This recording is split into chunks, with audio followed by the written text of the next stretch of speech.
Em meio a uma crise demográfica que ameaça o seu futuro, o Japão finalmente admite que precisa de trabalhadores estrangeiros, mas, ao mesmo tempo, prepara uma reforma bem radical em suas leis de imigração, com regras que podem redesenhar completamente o futuro da comunidade brasileira no país. E isso nos leva direto, à questão central da nossa análise de hoje. Essas novas políticas, com taxas de visto que se multiplicam e exigências de capital que parecem assim inatingíveis, são uma estratégia calculada para atrair uma elite global e garantir a sustentabilidade do Japão, ou na prática são uma barreira protecionista, um verdadeiro muro financeiro que vai inviabilizar o sonho da residência permanente para a grande maioria dos brasileiros que construíram a vida aqui? Da minha parte, eu vou defender que essas medidas, por mais duras que pareçam num primeiro momento, representam um amadurecimento necessário. É o Japão criando um sistema de imigração mais seletivo e, mais sustentável, que a longo prazo vai trazer benefícios tanto para o país quanto para os estrangeiros que demonstrarem um real compromisso. E eu vou argumentar que, por trás dessa retórica de qualidade, o que existe mesmo é uma política excludente e financeiramente punitiva. Uma política que mina a estabilidade de famílias inteiras, ignora a contribuição de décadas da nossa comunidade e, no fim das contas, contradiz a própria necessidade econômica que o Japão diz ter. Minha posição é que o Japão está finalmente agindo de forma estratégica com sua política migratória. A gente está saindo de um modelo reativo, quase que improvisado, para uma abordagem proativa, seletiva. O objetivo não é simplesmente fechar as portas, mas sim qualificar quem entra para ficar. É criar um sistema mais transparente e, acima de tudo, previsível. Vamos olhar para os números que estão causando tanto alvoroço.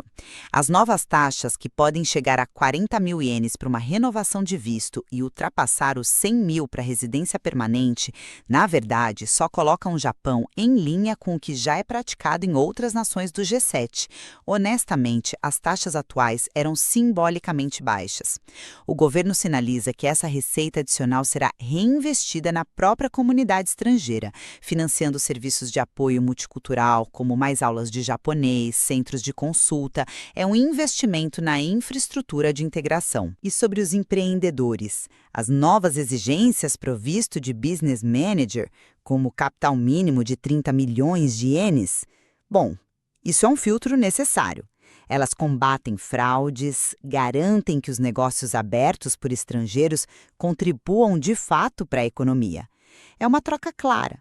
O Japão oferece estabilidade, mas exige em troca um compromisso econômico muito mais robusto. Olha, eu vejo essa situação de uma forma fundamentalmente diferente.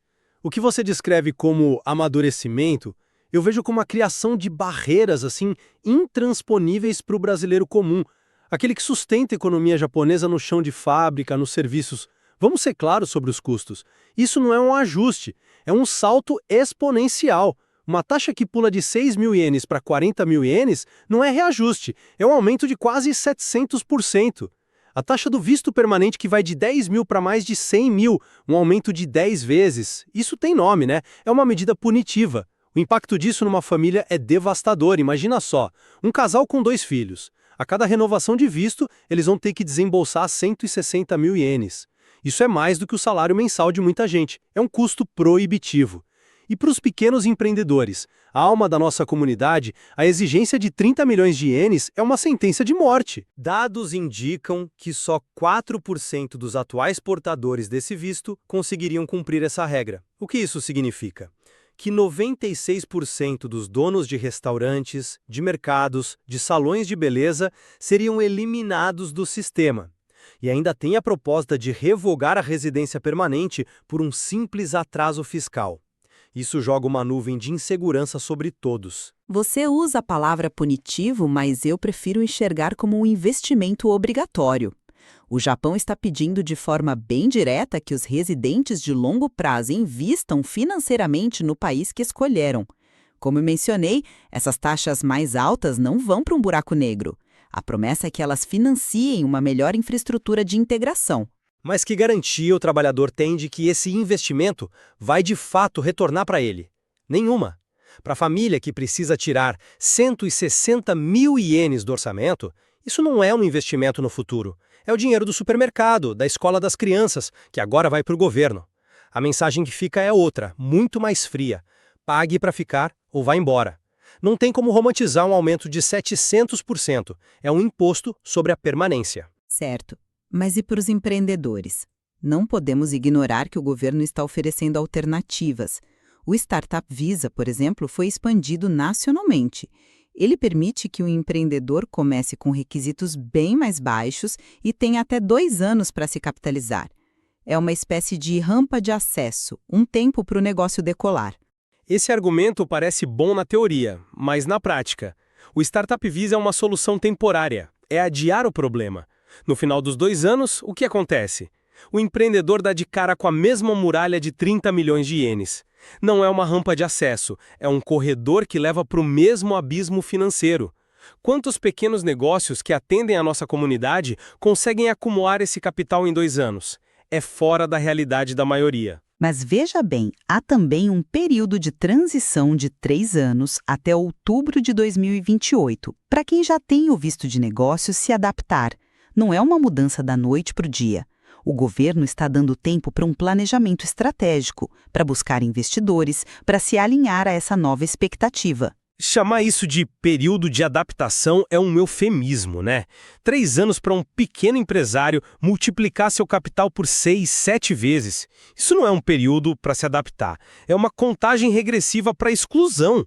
Para a imensa maioria desses 96%, o que esse prazo significa é que eles têm 3 anos para planejar a volta para o Brasil e fechar as portas.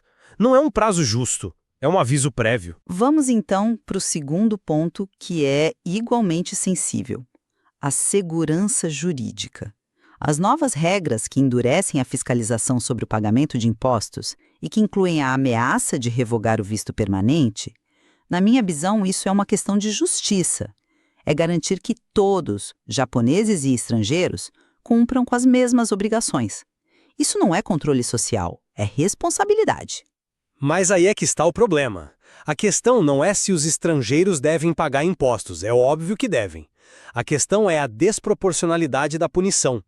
Um cidadão japonês que atrasa um imposto recebe uma multa, juros, ele não corre o risco de ser expulso do país. Ao ameaçar revogar o visto permanente por uma infração administrativa, o governo transforma residentes de longa data em cidadãos de segunda classe que vivem com uma espada sobre a cabeça. Eu não vejo como uma ameaça, mas como uma condição. O status de residente permanente é um privilégio. Não é absurdo esperar que o beneficiário desse privilégio demonstre um compromisso impecável com as regras mais básicas da sociedade, e a conformidade fiscal é uma delas. A regra não visa punir o pequeno deslize, mas a inadimplência intencional. E quem vai definir o que é intencional? Um burocrata da imigração? Isso cria um ambiente de medo. Como uma pessoa pode se sentir segura para comprar uma casa financiada em 30 anos para investir na faculdade dos filhos aqui, sabendo que seu status permanente é, na verdade, condicional? A palavra permanente perde todo o sentido. Vira permanente até segunda ordem. Isso destrói qualquer planejamento de vida, que é exatamente o que a comunidade busca. Mas a alternativa seria tolerar que uma parcela dos residentes permanentes ignore suas obrigações. Isso cria um desequilíbrio na sociedade japonesa. A medida busca isonomia. O recado é claro: quer os mesmos direitos de um cidadão japonês. Então assuma as mesmas responsabilidades. As consequências não são as mesmas, e esse é o ponto. A consequência para um é uma multa, para o outro é o desenraizamento, é uma punição existencial. E isso nos leva à contradição final. O Japão diz que precisa de mão de obra, mas cria regras que parecem querer expulsar quem já está aqui. E eu acredito que não há contradição, mas sim uma estratificação muito bem calculada. O Japão está fazendo uma distinção clara. Para a falta de mão de obra, existem vistos específicos, como o Tokutei no, que são temporários. A residência permanente, por outro lado, está sendo elevada a um outro patamar. Ela deixa de ser uma progressão natural e passa a ser um privilégio para uma elite que demonstra um nível superior de investimento e conformidade. O Japão precisa de braços, sim, mas está escolhendo com muito mais critério quem ele convida para fincar raízes. Essa abordagem, além de míope, é profundamente desumana. Ela trata as pessoas como recursos descartáveis. Um trabalhador que dedicou 20 anos da sua vida a uma fábrica, que pagou impostos, não pode ser simplesmente descartado porque não atende a um novo padrão financeiro.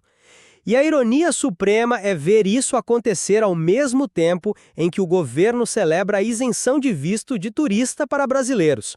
A mensagem é clara: o dinheiro do turista que vem, gasta e vai embora é bem-vindo. Já o brasileiro que está aqui, trabalhando, contribuindo, esse está se tornando um problema. O Japão parece preferir um fluxo de dinheiro transitório a um compromisso com pessoas. É uma política de aluguel de talentos, não de construção de uma sociedade. Para finalizar minha posição, eu reitero que essas reformas, embora sejam um choque, criam um sistema de imigração mais maduro e transparente, baseado em mérito. Para os brasileiros que conseguem se planejar, investir e cumprir as novas regras, o Japão está, na verdade, oferecendo um caminho mais claro para um futuro estável. É uma abordagem calculada para garantir a sustentabilidade do país. É um filtro duro, sim, mas que visa fortalecer tanto o Japão quanto a comunidade que aqui permaneça. E, concluindo meu pensamento, afirmo que por trás da fachada de qualidade, essas políticas funcionam como um filtro socioeconômico brutal. Elas vão transformar a permanência no Japão em um privilégio para poucos. Ameaçam o futuro de milhares de famílias brasileiras, jogando sobre elas um manto de incerteza e medo que contradiz a necessidade que o Japão tem da sua força de trabalho. No fim das contas, não é uma porta de oportunidade que se abre, é um muro que se ergue. As implicações dessas mudanças são, sem dúvida, profundas.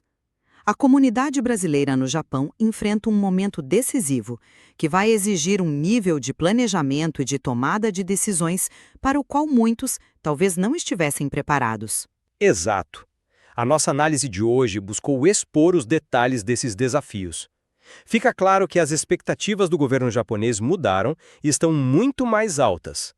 O futuro de milhares de famílias brasileiras vai ser definido pela capacidade ou pela impossibilidade de navegar nessas novas e turbulentas águas.